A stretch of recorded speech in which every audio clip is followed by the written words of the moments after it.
Hey gang, and welcome back. Just a reminder, you can now use the promo code MTGMudsta, all caps, at flipsidegaming.com. You'll get 10% off orders over $10 and help with the channel at the same time. We are at it again this week with another sweet EDH game lined up. This week, Matt is taking his Uzuri Claw of Progress out for a spin and keeps a hand with 3 forests, island, growing rights of Itlimoc, and prime speaker Zagana. Bree is playing her Lizolda deck and keeps a hand with Swamp, Forbidden Orchard, Puppeteer Clique, Bloodfell Caves, Hero of Oxid Ridge, and Overseer of the Damned. Dale is playing his newly made Zada deck and keeps a hand with 4 Mountains, Twin Flame, Hangerback Walker, and Heat Shimmer.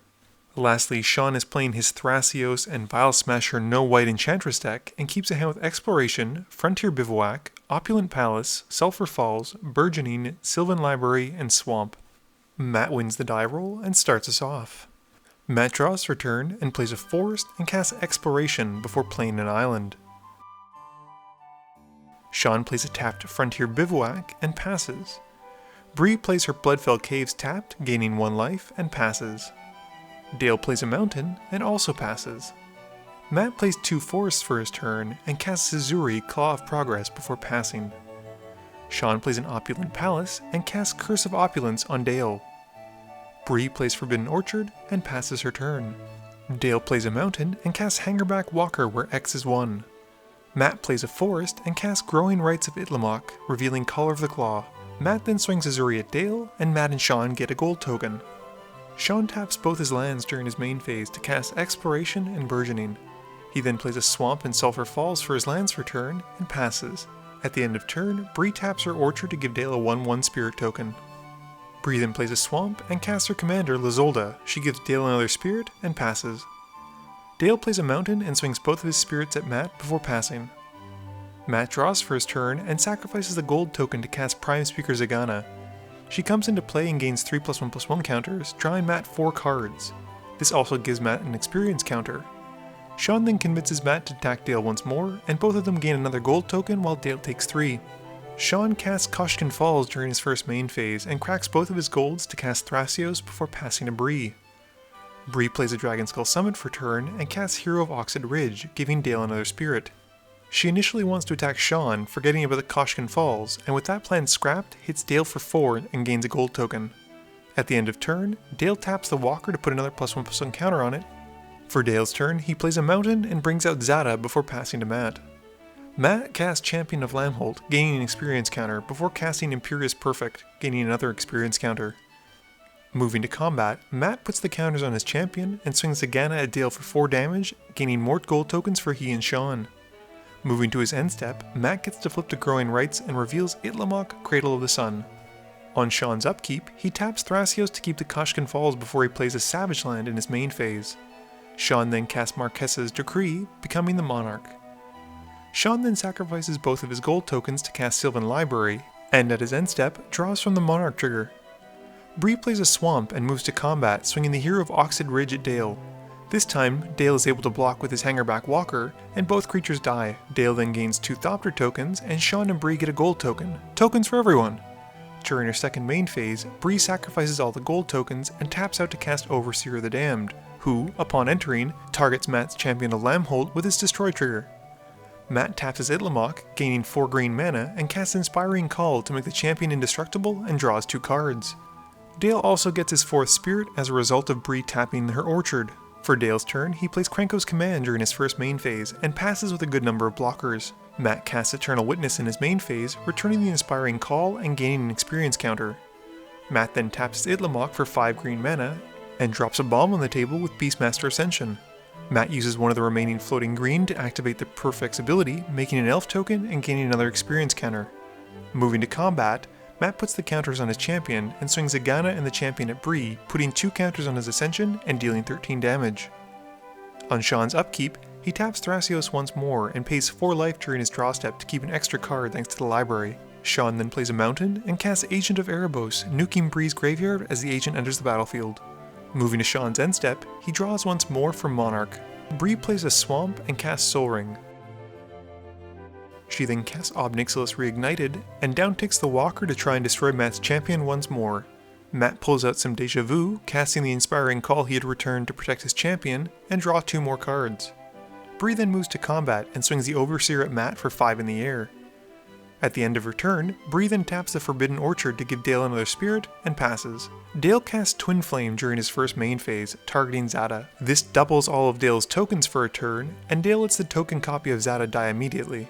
Dale then casts Otherworldly Outburst on Zada, which pumps all of his tokens by +1/+0, and would give him 3 2s if they die. Dale is out for revenge at this point, and he swings 10 spirits, 4 goblins, 4 thopters, and Zada at Matt.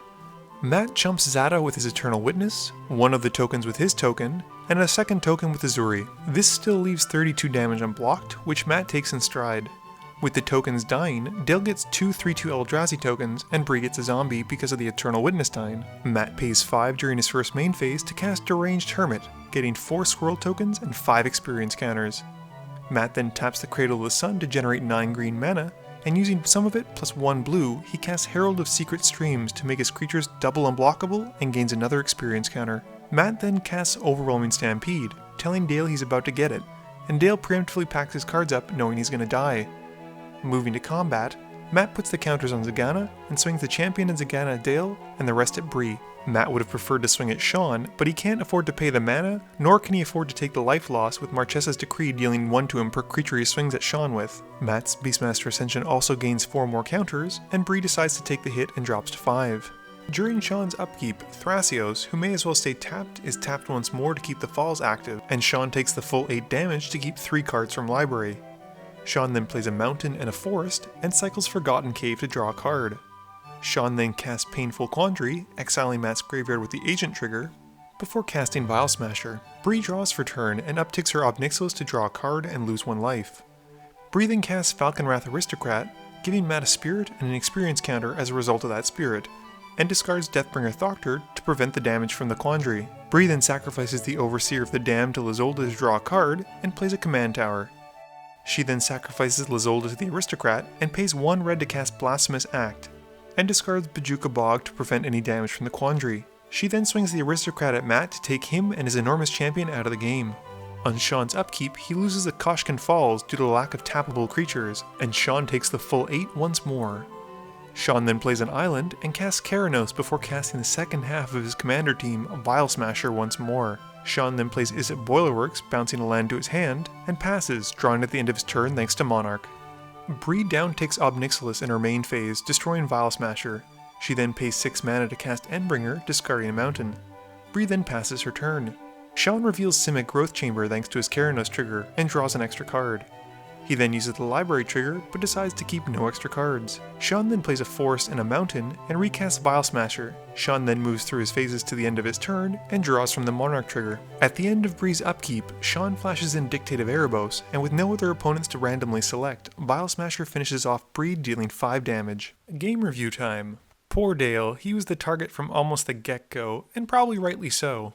I've never had the chance to play against a Zada deck, but I have seen one in action, and it can be pretty explosive and win pretty much out of nowhere.